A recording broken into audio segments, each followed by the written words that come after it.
said, I'm Mike McManus. I'm chair of the AFC. I've been doing that for about a year and a half now. Here's the folks that are on the committee. And the point of today is to really talk to you about where we are with the project in its totality, the financing, the cost, the capital campaign, the concept of where we want to build, how we want to build, and because we're kind of really at the brink of moving forward with this project. A lot of good work has been going on with the committee over the last year and a half. Before I do that, I want to go back in time for just a brief moment and talk about our facility issues. There's been efforts to address the problems with the modular buildings, or getting rid of the modular buildings, for about 10 years now. And in June '09, we sort of took a step back and redefined the project and said we're going to focus right now on the immediate needs. And at that point in time, we defined immediate needs as three things. One was to get rid of the modular buildings, in addition to replace those. Number two was parish meeting and office space. And number three was an upgrade of the school exterior and some interior improvements. And the school exterior basically was sort of curb appeal. And that really fit. I'm going to jump ahead. We did a capital campaign feasibility study in March.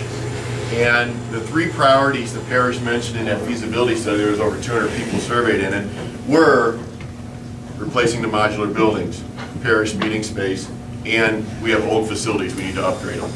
So it kind of was consistent with that. At that point in time, we identified a high-level project budget of about $3 million that we thought we could afford, or that's what we wanted to try and keep it within. So what happened after that?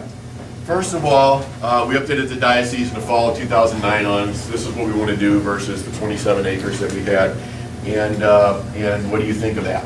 And the diocese came back in December of 2009 and was okay with our direction, and so we started moving forward. The first thing we did was in March, we did the capital campaign feasibility study and said, if we do this addition, do a project about $3 million, what do you think, parish? And it was interviews and survey questionnaires. That came back overwhelmingly there was support for the proposed project in the study. And the study identified an ability to raise about $2 to $2.5 million in a capital campaign over 5 years.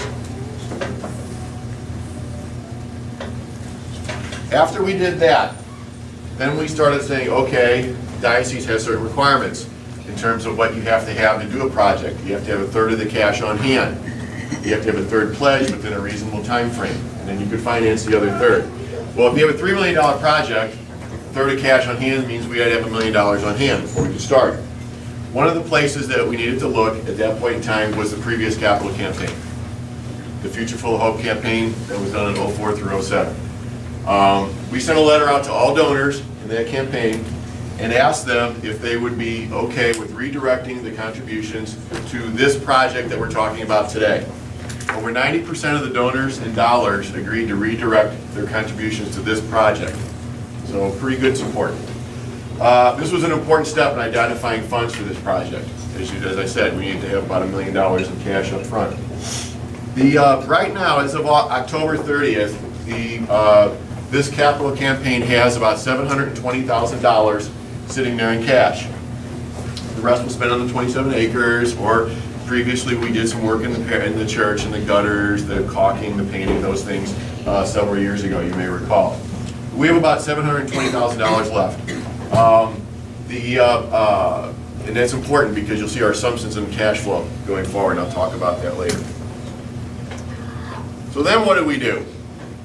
We received approval from the diocese to go to the next level in July of 2010. So we retained an architect to further refine the project scope and the ideas, and I'm going to go over those in just a minute.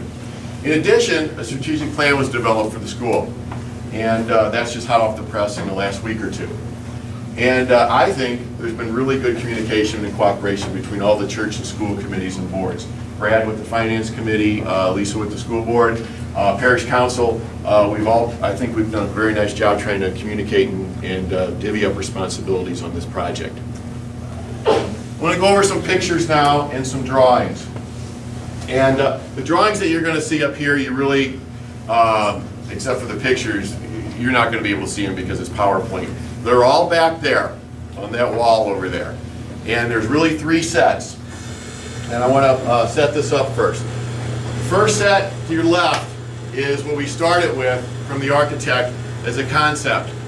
Then we went to the next step. In the middle was an expanded concept, okay? After we met with the internal stakeholders, teachers, etc. We went and priced that out. Kind of didn't fit with our budget. The third set is a scaled down version. Nothing is final. I will say, the point of this meeting is we're 80 to 90% nailed down on our project. We want to share this all with the parish before it becomes final. Get your input, have these meetings. We have some pushing and pulling to do in terms of how we're going to fit within our project budget. And then after the first year, come back with sort of a final product. So nothing is final. And you can see that in the 3 sets of drawings. Now these pictures are some renderings of what is relation to the middle set of plans over there, which is the most ambitious, I would say. What we're proposing is to do a 2-story addition on this end of the school. And you can see a picture of what it could conceivably look like here. We would demolish the house right next door and put the 2-story addition. One of the key parts of this is to create a main entry for the school. Right now there really isn't a focal point or a main entry. There's a couple of places. And so here's the gym, here's the school. We would create a main entry over here. The administrative offices would be on this floor right here. We would replace the windows in the front of the school, dress it up a little bit, clean that up. You see another picture of the front entry. How it would work. Now we expand it.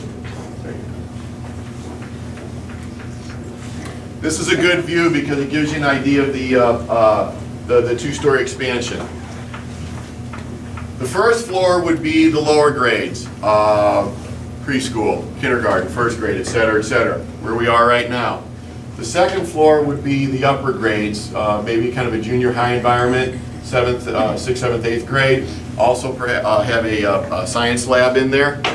The back part of this space, you'll see, I'll show you in the floor plan, on the first floor here has some parish meeting space dedicated to it. Here's another picture or view of the front entry. Now, this is just to orient people. You can really get a better view by looking at the paper over there. This is the existing school. And here's the cafeteria that we're in right now. The addition would go all the way up this space here. 2-story addition. We would have to put an elevator in, 2-story elevator, hydraulic elevator, and then you see the parish meeting space would be in the back here that would have a separate entryway into the alley, and you'd have a doors here, so we wouldn't have access into the school for anyone that might be using this in the evening. Now, this floor plan and the ones I'm showing you here don't coincide with those pictures you saw, because you'll notice that addition on those pictures you just saw kind of came out to here and came out, actually this is the same, comes out to there. So this was the first one we started with. The upper level, again, here's the school, science lab, new addition of classrooms over here. This is the plan that we actually just got sent last week in terms of another revision. Same concept though, you see. But what this really did was minimize the interior renovations. Still have an expansion over there. I just didn't have the middle one electronically to throw on this. And then you see the upper level again. Here's the existing school, science lab, classrooms here. Now, another important thing that I think is relevant to talk about in this presentation is certainly a building project is important to the success of the school, but there's a lot of other things that are important to the success of a school beyond the building project. And just completed last couple of weeks or so, Peter and Paul has a strategic plan. And I want to talk about that in this particular slide for a moment. 8 areas of the strategic plan. Catholic identity, enrollment. How are we going to keep our enrollment strong? What recruiting initiatives we're going to do? Educational plan, which is curriculum. Staffing, development, which is fundraising. Facilities, which is what we're talking about with this building plan. Finance, what are we going to do with tuition? How are we going to project forward 5 years? What's our enrollment going to be? And then leadership in terms of school board, etc. There were some data and observations in each of the plan, each of those areas, and there were strategies developed in each of those 8 areas. And it's intended to be a rolling document in terms of business planning. I think the church and school, we've completed these 5-year financial projections, and every year we need to roll those forward. We finish this year, we put year 6 out. Next year, put year 7 out. And we have rolling 5-year projections, and it's very important in this environment. I think the important thing about this whole strategic plan is it really does tie together this building project we're talking about, enrollment. Anyone that's reading the newspapers knows what's happened to Catholic school enrollment over the last few years, and what are we going to do to keep our enrollment where it needs to be. Financial projections, how we're going to run this as business, and the values of Catholic education. Very important that we have a roadmap for the school in these times that can be articulated to everybody who's interested. Parents, parishioners, donors, future parents who are going to send their children to school here. We have to show and demonstrate why they should come here. All right, now onto the project. We did school and church 5-year financial projections, as Brad indicated. They're a break even, basically. School and church are going to make a little money each year, they're going to lose a little money each year, but it's not going to be probably substantial either way. We did a project cash flow analysis that indicates we can afford a total project of $2.8 million. And that's all inclusive. That $2.8 million has to cover construction costs, consulting fees like an architect, any furnishings we do, any IT we invest in, any interest that we're going to accrue over 5 years as we're paying the loan off, all inclusive. That's about how much we can afford. And I'll go through how we got to that number. The current estimate of the project cost is not at that amount, but it's pretty dang close. We think we should have it within budget before the end of this year.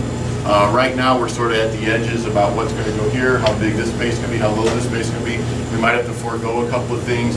We really need to scale back, I believe, on some of the interior renovation. We can't shortchange ourselves on new construction.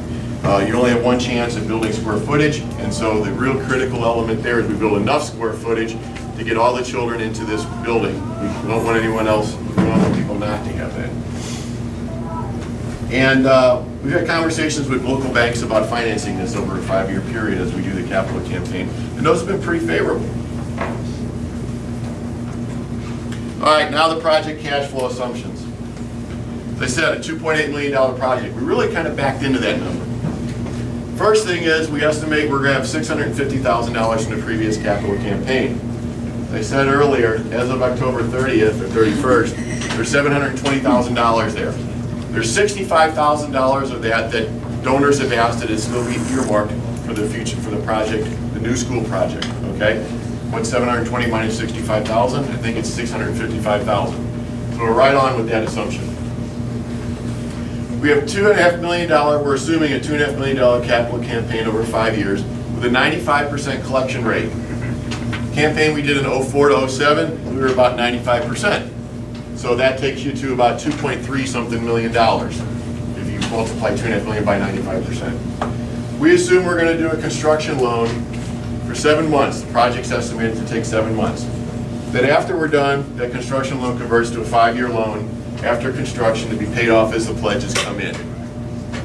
So with these assumptions here, kind of work backwards and tells you we can afford the project.